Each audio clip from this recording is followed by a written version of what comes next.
Hello and welcome to the podcast. So this is Love and How Do You Do Love? I'm Margaret Dahlberg, also known as Mag, and I'm here with my friend Ange. Also known as Ange. And we're off. I love it. Okay, so this is kind of different because we're talking about relationships and stuff and how we all are ridiculous in relationships. Well, at least I am. Maybe Ange. Ange isn't. No, I'm completely serious. I would say I'm ridiculous in relationships as well. Yes. Okay, so I think we're all, let's just decide the whole world is? Yes. Okay, Yeah. so we've decided the whole world is Agreed. ridiculous in relationships, and we want to talk about it. And I think I know I'm so ridiculous that I wrote a show. So just to do things a little differently, you get to listen to chapter 1 of the show, and hear and meet our heroine Christine and hear what happens in her life and her doing unexpected things in unexpected scenarios. And then Ange and I are gonna come back and chat about it. What do you think, Ange? Cool. All right, so here's what's going to happen. You're going to hear chapter 1, and then there's going to be a song, and then Ange and I are going to come back. Over and out.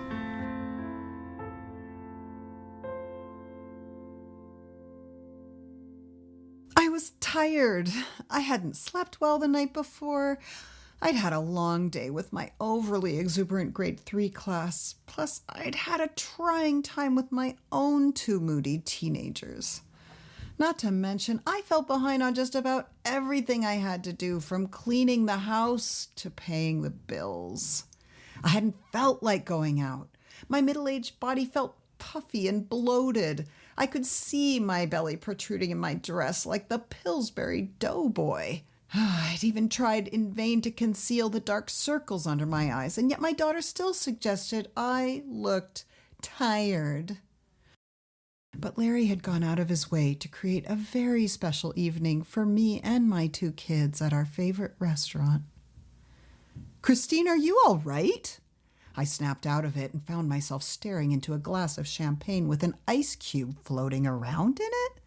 Larry was holding it and had gotten down on one knee and was looking up at me with his churlish grin. Oh my God, he's proposing to me here in front of my kids? All eyes at the table were expectantly on me. Even my normally brooding son was not frowning for once. "Christine, my love." Larry stuck his pudgy pinky into the champagne flute, fishing out a ring with an enormous rock the size of a chickpea. It was so much better than the modest engagement ring I'd received in my 20s due to an unexpected pregnancy. "Christine!" Larry was growing more alarmed by the second.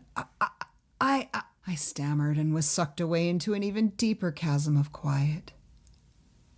"More champagne?" Our server made a valiant effort to break the tension. Larry looked stricken and turned a beet shade of red and grabbed his coat and said, "I've got to go." I watched him storm off, knowing I was never going to see him again. I was baffled by my unexpected reaction to his proposal. I did love Larry, but I felt like I'd suddenly fallen off a bus only to realize I didn't want to be on it to begin with. Sure, Larry was great, but I knew deep down that a life with him wasn't going to be enough for me. I'd been down this road before, settling for the wrong guy and then inevitably ending the relationship. This had caused a lot of suffering for a lot of people, particularly my own 2 children. I felt a growing emptiness. I didn't know if I was ready to be alone again. But I did know that not enough was never going to work for me ever again. You'll never smile enough to take away my loneliness, but I'll always smile at you.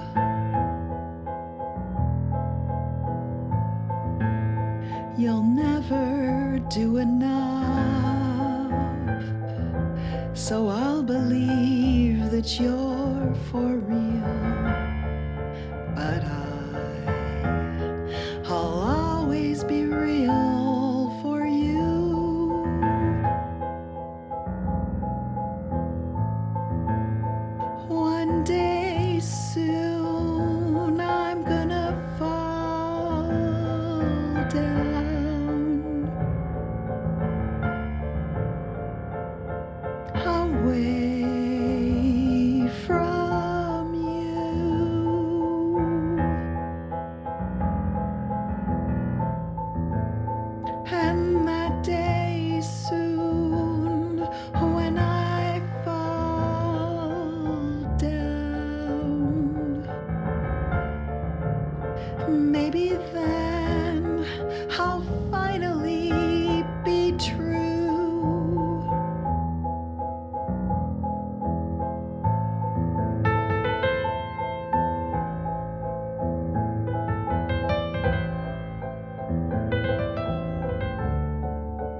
So I'll believe that you're the one.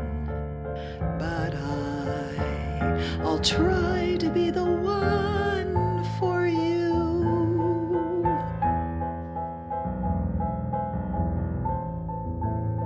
And you'll never love enough to fill up all my emptiness. But I'll try to love you.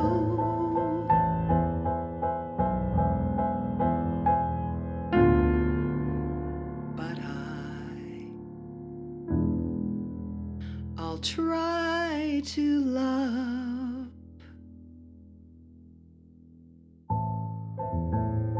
you.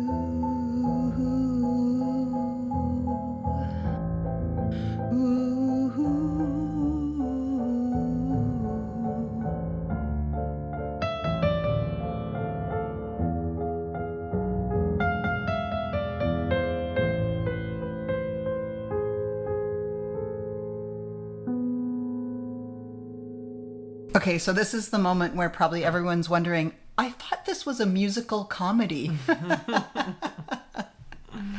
So I'm sitting here with my friend Ange. We didn't even talk about, do you want to be Ange, Angie, Angela? I would like to be angular. Okay. Oh my God, I forgot. Back when we were 19. Why was that so funny? It's terrible. It is horrible. It's a My terrible friend, image. my childhood friend coined that actually. So we didn't even call you that. No, that's right. We would just call it. Yeah.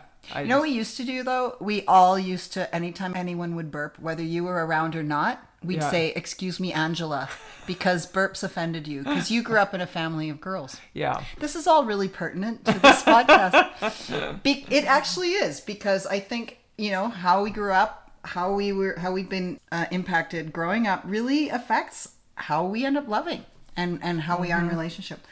But I was listening to this and I was thinking, man, there's a lot here to chat about, because like there's the obvious theme, like settling for a guy, that instead of, holding out for the right one, just doing what's easy, and then in the song, the theme of like working so hard to be the perfect girlfriend, even with the wrong guy, like just wanting to be loved so badly.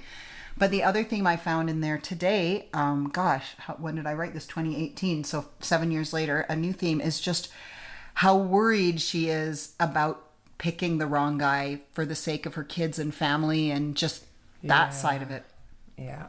It's a comical scene. It didn't really happen to me. He was guy number 13 after 5 months of meeting a lot of guys, and some thinking like it was really promising and then not having it work out, and like in the worst way. Like, so you went on 13 dates, or these were 13 short-term relations? Short-term relationships. Like we're talking like, or maybe that was 13 meet and greets, but I think there was only maybe one that I didn't see again. Okay. So usually we're talking 2 to 3 dates, maybe a weekend like of time together. Yeah. And then it just not going anywhere. Yeah.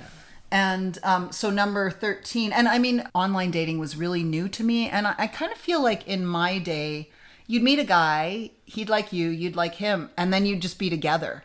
Like there wasn't like a dating period. Yeah. And I think I was still bringing that mindset. So I'd meet a guy, I liked him, he'd seem to like me. So I'd think, okay, now we're together. Right. And that's my needle going off the record player. Wait, let me try that again. I'm going to have to work on my needle. I got pretty tossed around first 5 potentials. Yeah. And then I know so I should say Angela's never online dated and probably never will. I wish you could see the look on her face. But then I got smart and I went, you know what? I'm going to stop taking all this so seriously. I'm going to have fun with it. I'm going to let my fear of rejection play in the sandbox, and I'm just going to see what happens.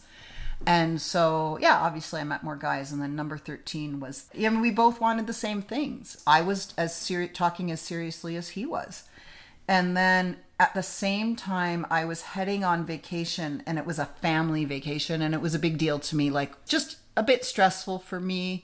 And then I was going to take the kids on a trip. I was really excited. And the first text that started to make me wonder was when he was away when I left, and he was helping his family, like his former family, move. And there were certain days and obligations he had. And all of a sudden he's like, oh, I left early because I wanted to try and get home to say goodbye to you. And I was like, you left early? Like your kids needed your support. Like there's stuff going on. So that felt a little weird.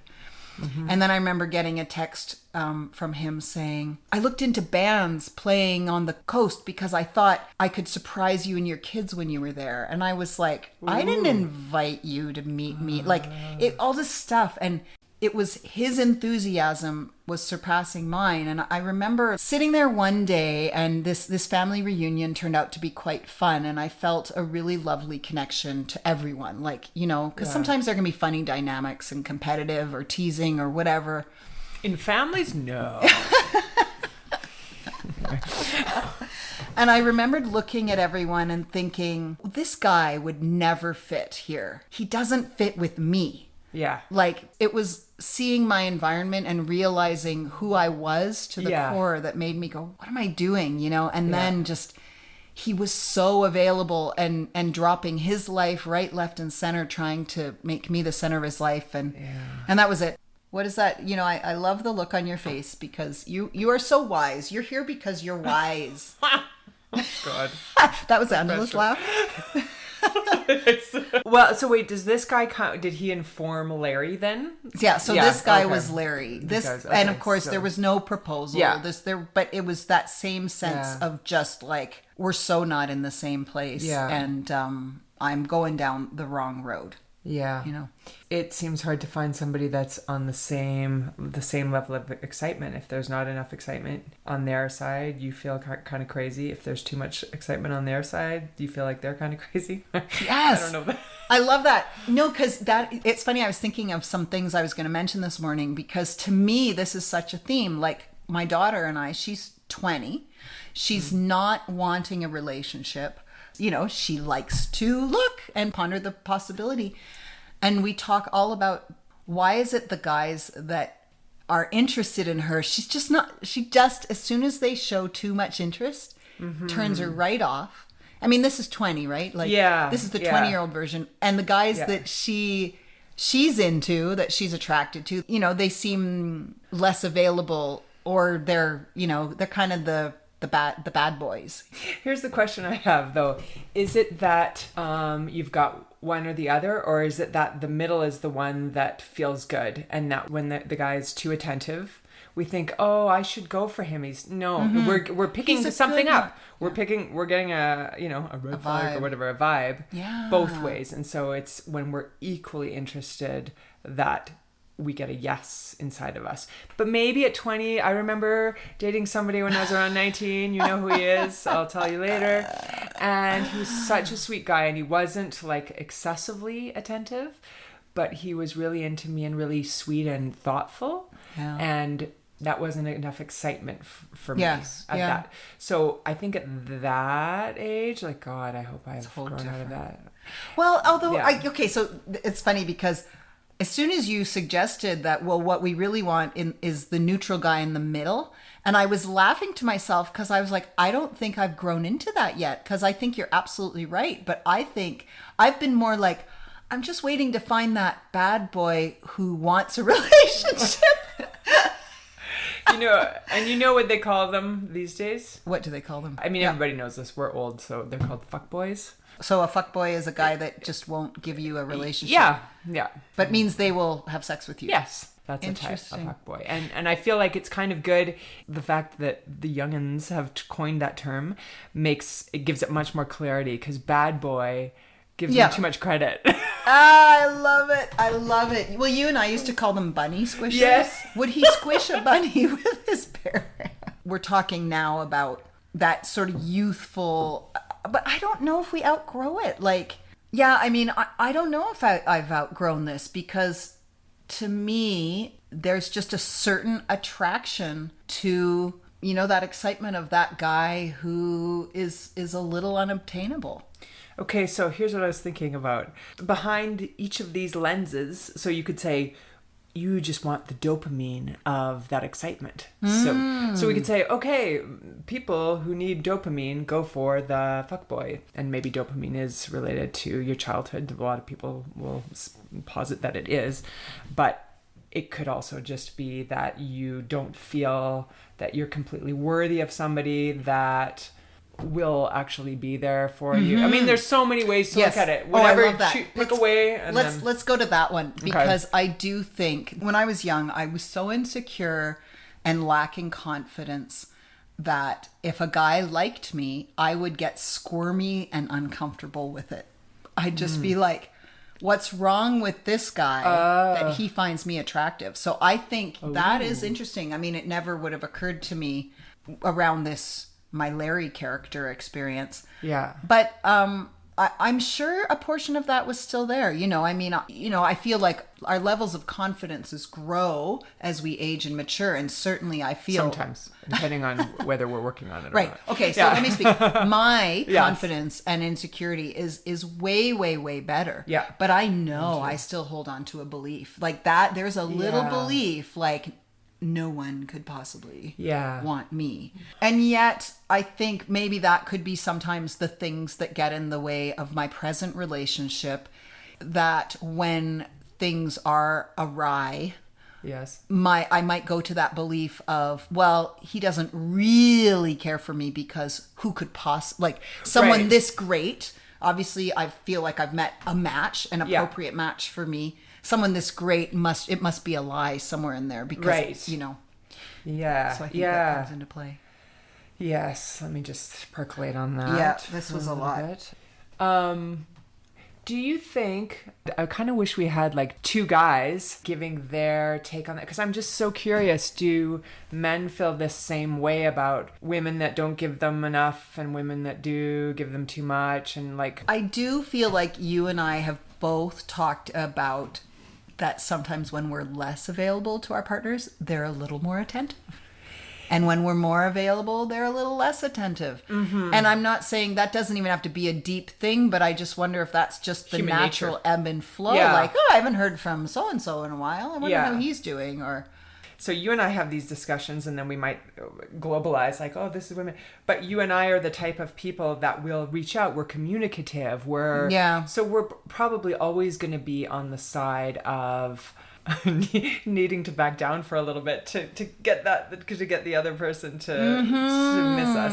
That's just our personalities. I don't think there's anything wrong with it. Well, for me, around that side of things, I've kind of had to learn, like, when am I texting because I genuinely am communicating information, and when am I texting because I'm hoping to get something back? Totally. Feel, some kind of dopamine response. No, it's all about dopamine. Today's going to theme dopamine. It's funny because I just got that book. Is it Dopamine Nation? Something I haven't even. I read like a few chapters. I was like, it didn't give me enough dopamine, so I know. Well, this thing you were saying about dopamine, to me, you said maybe it's because of our childhoods, and I'm like, well, yes, and it's because of everything. Like, I think phones have trained us to be dopamine dependent.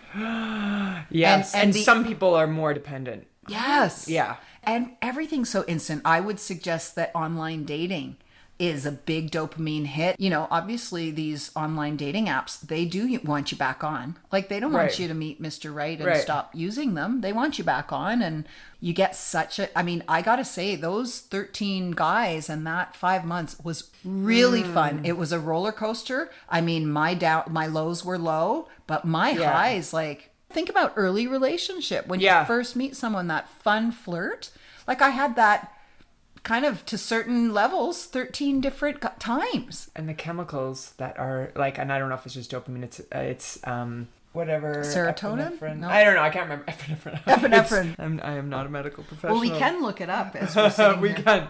can. What is released? But for sure, so when people watch a lot of porn, then regular sex becomes less, it does less for them. Yes. So if you're online dating, and this has nothing to do with sex, but you're just getting that dopamine hit, then just the regular, like,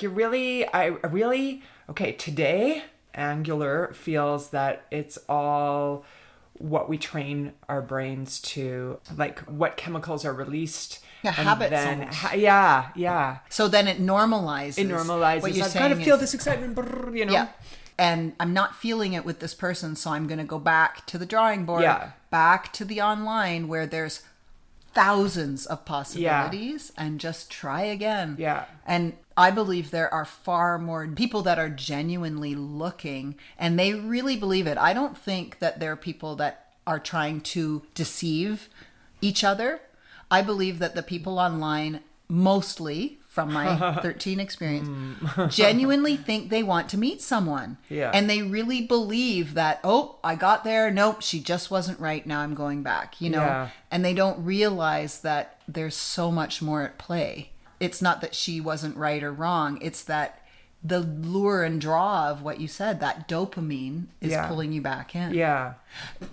Although I did not go back online. I actually went, I don't even want a guy anymore. Like I did have that moment of like, yeah, I don't want to date. I'm done. Maybe you got a little burnt out from I all took, that dopamine. yeah, yeah, I probably had a dopamine overdose. And I really did spend a good 4 months becoming a stronger person again. That's where a lot of people. Before I went back online. And then I did. And the person I met then was, at that point, was the person I'm with now. So 6.5 years later, it actually did kind of sort of stick. Okay. That's its own story, though. Yeah. This is what I wonder about. I've never been married, but I've dated people who have been married. And Well, they no, well, Teasing. yeah, they're separated and they're not divorced yet. Do those people, like such as yourself, do they need to just to play a little bit and have some excitement? Yes. Yeah. I think 2 of my serious relationships have been with men that were like barely out of their marriages. And I thought I learned my lesson the first time, but then the second time, I still kind of believed what they believed, what they said, you know, which is, you know, the marriage had ended so long ago that they were ready for the next step, you know? Well, for sure. But then also if the marriage had ended a long time ago and you've been in it for so long, you may be really craving Exactly. yeah, some excitement. Yes. And even if you don't know it yourself, you need to play the field or whatever. I think so. Well, no, and that's exactly true. Like, I think that, you know, even in my second circumstance, I would say that that person needed the fun and excitement of dating for sure. So yeah, I do think you're right. I think that no matter what someone thinks, and this would speak to my version of Larry. He thought, I mean, I think what happens often with people right out of a relationship is there is just like a desperate subconscious desire to just feel safe again. Yeah. And you know, hence this overly available guy that was trying, I mean, he thought he was doing all the right things to make our relationship work. Worked way too much for me. I'm sure he thought was investing in his next relationship. Yeah. So I guess he was a third guy I dated that was so soon into a separation. He needed not the safety. He needed to experience that lack of safety. Yeah. I was just thinking of like rom-coms and things or chick flicks where the guy always does some grand gesture. And I think some men that maybe look at that and say that this is what a woman wants, is for me to surprise her. Yeah, to him, he was trying to be ultra romantic. Yeah. And just like Larry. Yeah. Circling back. Nice Yes. circle, Angela. Circling back to Larry, like, I'm sure, of course, he did everything he thought she would have wanted. Yeah. And then she didn't want it. And of course, like, I doubt that, well, maybe I don't know anyone that's really happened to. Like a big grand gesture. A big grand gesture where it's fallen flat. But I certainly I've heard of friends who haven't been that moved by the proposal, you know, the grand proposal. I do think the TV generation into the streaming generation, like, it doesn't matter how many real life relationships we've seen. I think we've all been super skewed by romantic movies, shows. No matter how much we know the reality, we still have an expectation that guys are going to be this way. And I think guys, or all relationships of any gender, like, we have these preconceived notions. And I don't even think we realize it's not societal. It's been made up by fictitious shows and movies. Yeah, that we've I mean, watched. which is sort of societal because in the societies where we watch TV. So I'd be curious, what is it like for a place where there isn't TV? Are there any places? Yes, there are places. And what are those? What drives those relationships? Perhaps religious things or I don't know, tribal, perhaps. Yeah. But what is it like when you're not bombarded with images, narratives like that? What would that be like? Let's go there. I know. I feel like I need to insert like a Yeah. sound. I think you're right. On one hand, I think we have unrealistic expectations for what we think a relationship should be. But I also think a lot of us are staying in really shitty relationships instead of asking that relationship to evolve and to be better. Yeah, it's not unrealistic to expect somebody to return texts, to show up when they say they're going to show up, to follow through, to respect. And then the unrealistic is the crazy grand gestures. But then we get them mixed up. So then when we say we shouldn't have unrealistic expectations, what we end up doing is lumping together the grand romantic gestures with just basic respect. Yes. We got to separate them. I love this. We don't seem to know the difference between the dopamine hits and the neutral sense of, what would you call that? That's, that neutral place of feeling safe and at peace and calm and well served, resourced. I don't know. Yeah. Now, having said that, like everybody's different with, I have friends that, I won't name, they'll know who they are. You may do. But they just don't text back. That's just not their nature. Yes. And it is an issue within the relationship because I do like to, so maybe that person, if there was a male, I wouldn't date them. Or you would maybe right away just say, we're not going to work if this is how you operate. You need to find a moment by the end of your day where you've asked yourself, have I replied? Because I know it doesn't symbolize whether they love or respect me, but I just think it's rude. I think it's rude. And yet, it's, when did this become normal? Yeah. I hate the not texting. Yeah. And we're in a segue, I realize. But because you're talking about just general respect and treating people. And actually, as I say that, I think of a bunch of people that I do respect highly who just are not phone call returners. But when you're in an intimate relationship, you have to be able to get what you need. Otherwise, you do feel, I think you said this today, we were having a conversation earlier, you were like inadvertently gaslit or something. Like you do, like, I think if you feel crazy, they're not the one. If you feel that they're crazy, they're not the one. Right, if their behavior is making you feel crazy. Yeah. So what you're saying is... depending on how early on, like I'm talking about early on. Yeah, but the problem is relationships ebb and flow. They do need regular maintenance. There are times where you both can't maintain. It makes things not so easy. So then in those moments where the text doesn't come back, you can't always be in a great, healthy place in your relationship because of life. Yeah. And so if you have these things in place, systems in place. Systems. Heart my text. I said that to this friend of mine, but she fell off that system. We tried to establish just heart that. them. Just heart it. Yeah. And that's all I need. Yeah, sometimes exactly. I'm just communicating something. And that's what I was thinking, like, so this book Atomic Habits just talks about making it easy, and I've thought, well, you tried to make it easy with your friend because you said just heart it. Yeah. And of course this is a friend, not an intimate relationship, but to me, like a relationship you're investing in, and I'm not going to expect this of my 20-year-old daughter. It's not her role. James Clear. Atomic Habits by James Clear. Okay, the last time you're sitting on the toilet at the end of the night, just do a quick check. Or the moment you're in bed, like whatever you do regularly at night, right before you get, like when you're sitting in bed and you're about to turn it off, add that system in there just on top of something you're already doing. And be like, okay, thumbs up. Or the same. I hate thumbs up. Oh, you do? You like Oh the my hugs? God, the thumbs up makes me feel like they're giving me the finger. It's a bit of a dismissal. Yeah. Oh, note to self. My mom sometimes gives me the thumbs up. This reminds me of like this whole texting thing, like exclamation marks. Like I make an effort. I used to exclamation marks, so many exclamation marks that I actually make an effort to try and put only one, maybe two per text. Yeah. And then I have been thinking a lot about the heart. And it's like, are we over hearting? Like, how much hearting do we need to do? And yet I kind of like just the thumbs up. It kind of is like, it's a way of going, okay, I've read this, but I don't necessarily like it or agree with it, or like I'm giving you lots of options, or I'm not really like on board with it. Like, and what pisses me off the most about those texts is I love getting texts and I hear the bzzz, and I'm like, ooh, a text. Yeah. No, it's just a thumbs up. That's not a text. Well, okay. Well, here's where I learned about the hearting.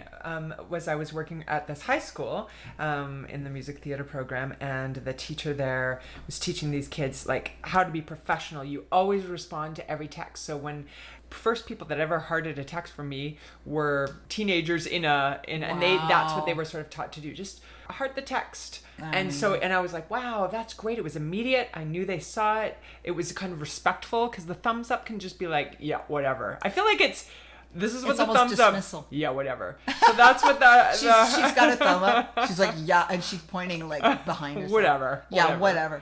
Isn't that funny? So that's where, and then I thought, well, that's very professional. And don't you want to sort of act in your private life even better than you do in your professional life? Don't you want to treat people with just as much as respect as you would? But I know other musician friends of mine, who I won't name. No, I'm just kidding. That's a theme. Just kidding. Bringing everybody under the bus today. If anybody listens to name them. Who don't return calls if they don't want to do a gig. Yes. They don't return. But I always do, because I feel like if I'm being thought of for a gig, it's my responsibility to follow up and say, I'm sorry, I can't.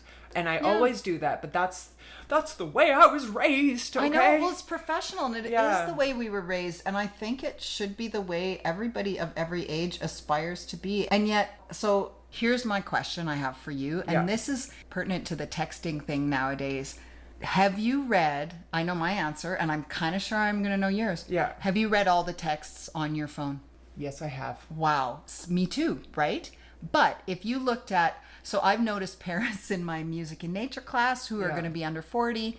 My daughter, you look at their phones, it'll be like 137 unread texts. So my friend who doesn't respond to text, she prides herself on not being tethered to her phone. Right. But so that's how she explains it. I don't want to be responding to every beep and bop, you know? And so therefore, what is the line between being respectful like we feel we are? Yeah. And somebody who feels that it's not respect, it's just that for their own personal sanity. Yeah. And maybe that's just a level of where their nervous system is at.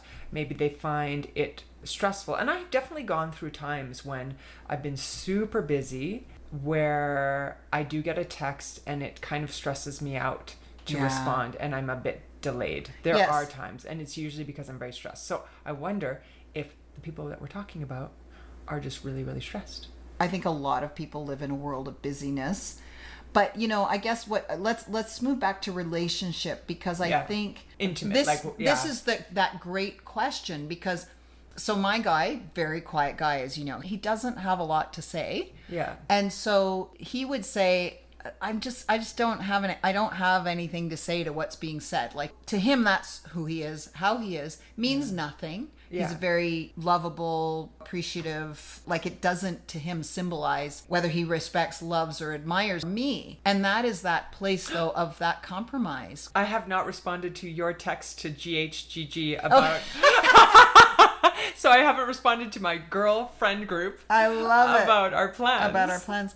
Well, and again, that's why I'm like, let's go back to relationships, because I think what we're talking about and what we're trying to get to is our needs being met, and what we've misconstrued as dopamine. You know, like we don't seem to understand the difference between excitement and our needs being met. Honestly, like I think it might be that simple. Well, and it's really interesting to think about what you said way earlier, which was when you send a text, you have to think, why am I sending this? Do I really need to relay information, or am I just trying to... Do I need to hear? And I know a former boyfriend and I used to just send hearts. in the day. And that was really nice, because it was like, I'm thinking of you. Yeah. I'm thinking of you. So, and that is clearly that you do want. And then rather than say a long text where the person has to think of a long text, you can just go, hey, thinking of you. Just a sudden, Can you think of me too? And Yeah. that's easy. And that's an okay request to have, I think. I agree. Absolutely. Like heart, and yeah. then I need a heart little back. love right now. Yeah. I need some love. And if if you've got that in place, and if you're both on board with it, and like I tend to catch myself, like if I'm feeling a lot of affection and I want to send him a kiss or a heart, Yeah. that's where I'm asking myself, is this a conditional? Am I needing something back because I may not get it because he's not a replier all the time? Right. Am I needing something back, or am I genuinely wanting to just give, as we do with gifts? Yeah. Give.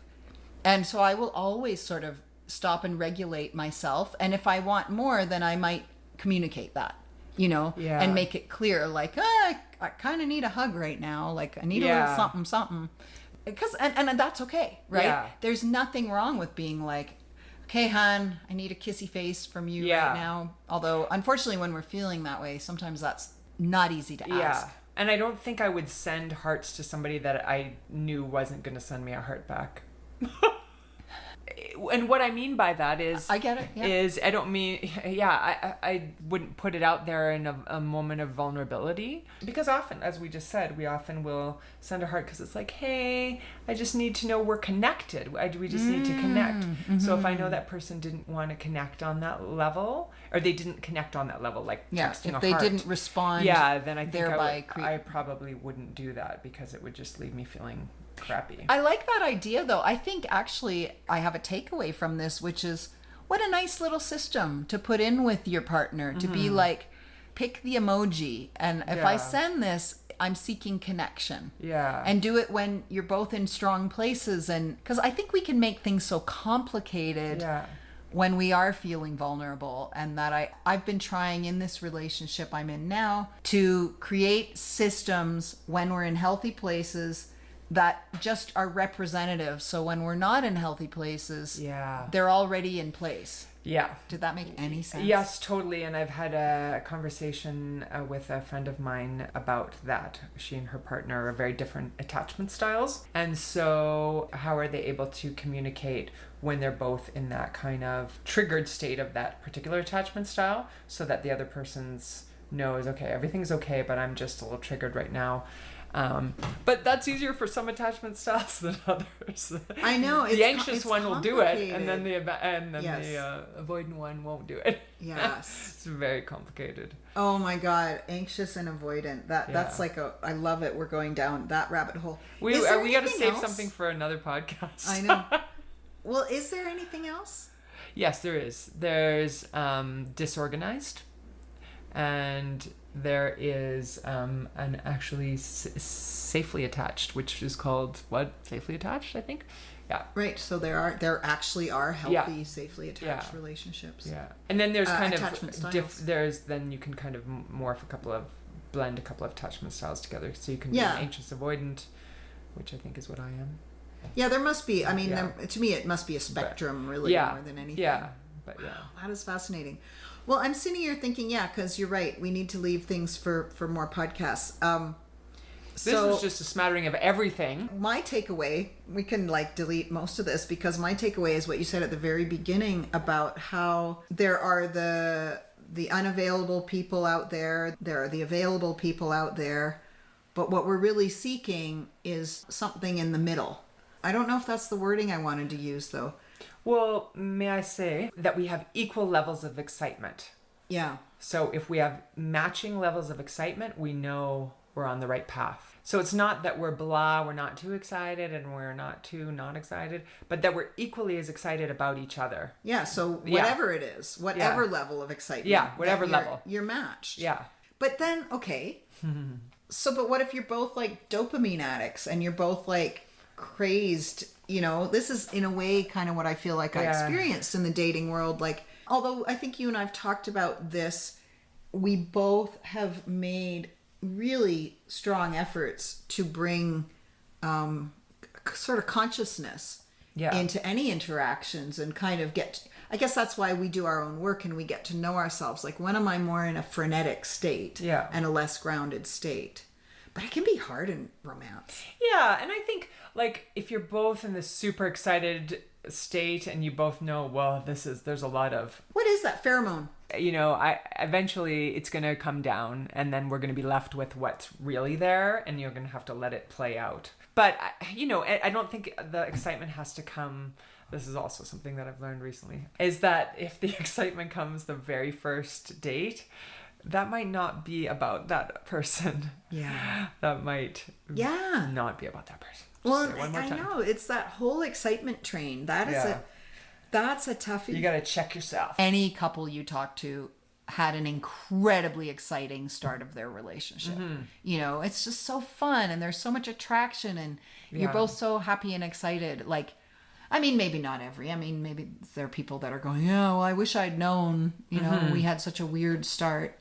But, you know, in a way, you need that, is it pheromone, the word? Yep. You need those pheromones, you know, like, I don't know. I remember someone saying it's for survival of the fittest, that we actually need to be attracted to people that we don't have as much in common with, or, you know, that aren't the greatest matches, because we want that really different DNA to combine to make stronger humans. I've definitely heard that theory. And then there's also the theory that if a woman's on birth control, then she's not going to be attracted to the right person for her. Wow. Because it's blocking out that pheromone detection system, FDS. I love it. I just made that up. Isn't it P? P. Oh, yeah. Oh my god. And that was thunder, by the way. Pheromone. I'm not going to be able to get rid of the thunder in our podcast. I love it. Pheromone. Pheromone. I don't know. Oh my god. I think my brain is now fried. Yeah, I think we've gone far enough. Wow. Well, Angela, I think we covered a lot today. This was fun. And so I think I just want to tell everyone that chapter 2 is going to be a little funnier than chapter 1 and less tragic. So stay tuned for chapter 2. You mean I am going to be funny? Oh no, the song. Yeah, Angela, I got to get Angela to up her game. I'm going to make sure Angela's funnier on the next game. So the next one is chapter 2 is Easily. And so that's more about wanting to be with so many different guys without really knowing if they're truly the right guy for you. So stay tuned. Yeah, I will. Thanks for the chat, Ange. That's fun. Okay, so while I'm editing this, Angela and I have come up with an idea. We want to know, how do you do love? What did you hear in this podcast today that you want to voice your opinion on? It could be anything. There were so many themes. Something related to how do you do love, or how do you think other people, how you want other people to do love. All you need to do is make a voice memo. Do you know how to do that? If you don't, send me an email and I'll explain it to you. Because of the technology I use, I can even disguise the sound of your voice. So ask for that if you would like it. But you just basically record your message and then I can put it on the podcast, and that will give us, Angela and I, more to talk about on the upcoming episodes. So please, how do you do love? Also, a couple notes from the podcast. Angela said safe attachment. She told me later she meant secure attachment. So that's the other attachment style. I think it's really important to mention that guy number 13 that I did model that Larry character on, we were together about 4 months, although he had never met my kids. Anyway, thanks for listening, and here's some credits. So engineering on the songs is my good friend Matt Bird at Blanket Fort Productions, and everything else is self-produced and engineered, except the artwork, which is my friend Stephen Morton, who did a fantastic job capturing Christine.